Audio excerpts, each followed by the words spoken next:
Today I'm going to be talking about my initial shocks as a first time mum. So basically that's going to be the first few things that sort of hit me in the face that I didn't expect to happen when I first had Penelope. So the first one I want to talk about is the baby period. Obviously this only stands if you have a girl. I'm not sure if all babies have it in the end, but this is something I certainly didn't expect. I think Penny was literally a day old and I was still in hospital and I was changing her nappy. When I opened the nappy up, I could see blood in her nappy. I freaked out, pressed the buzzer, thought she was having like internal bleeding or something. And the nurse came over and goes, "Oh no, that's totally normal.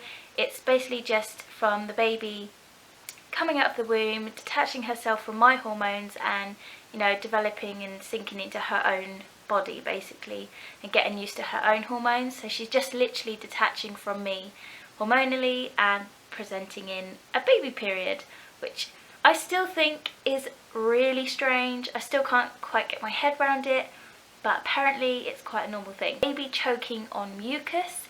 Obviously when they're in the womb, they're sort of breathing in all the fluids around them and their lungs fill up with fluid.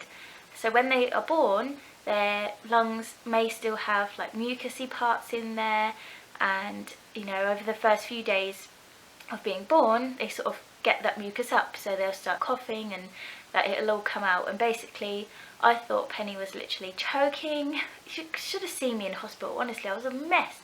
She was going quite red in the face and I thought she was choking. I whacked her over my shoulder, like trying to get it out. I ran her up the ward screaming, "Help, help, my baby's choking." You can imagine it, it's so dramatic. And the nurse literally took her off me and was like whacking her on the back, and like all this stuff come out. There's a big lump of mucus, and apparently again it's quite a normal thing. If you're breastfeeding, the baby can actually sense if you leave the room. I didn't know this at all. I breastfed for about 3 weeks to a month. I'm talking about when I was actually in the hospital. I had like a little cubicle to myself separated by like a curtain, and say for example if I had the baby in the crib and I went to sort of get some cotton wool water and things like that from the other end of the ward, I'd leave her in the crib if she was asleep and start to walk over, and as soon, no joke to you, as soon as I got to that curtain to leave my cubicle, she would wake up and scream. And it happened a lot over the 2 days, and I said to the nurse, I said, "How does she know I'm going anywhere? Like, she's asleep, how does she know?" And she said she can smell my breast milk moving further away, so they wake up, which I found really, really interesting. Nappy rash can be quite a severe thing. I imagine nappy rash just to be like a couple of little red blotches, a couple of little red spots, things like that. But you know, that is nappy rash, but there is a whole nother level to it as well. I remember when Penny was a couple of months old and she developed nappy rash, and at first it was fine. And then like a nappy or something later, I sort of went to wipe her poo and it took all the skin off with it. I know that's a bit TMI, but literally it was insane. And she hadn't been sitting in the poo for any more than, you know, a minute, because I heard it was a poo explosion. And it must have been the acidity in it, or I have no idea to this day what caused it. But basically as soon as I wiped her bum with the wipe, it pulled all the skin off, and she had a real wound like surrounding, probably imagine her little bottom, but it was sort of surrounding that sort of area around her little baby bum, and it was the hardest thing to deal with. She doesn't understand what's going on. Whenever she weed, she'd scream. It was just awful, and I really didn't expect it, so I didn't know what to do, I didn't know what to put on it.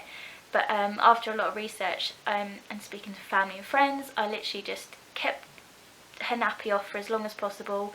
Each time she'd have a change, I'd clean it with cotton wool and water, and I'd make her drink absolutely loads of water, and it cleared up really, really quickly, to be honest. This one's a bit of a weird one, but it happened to us and it shocked me to the moon and back.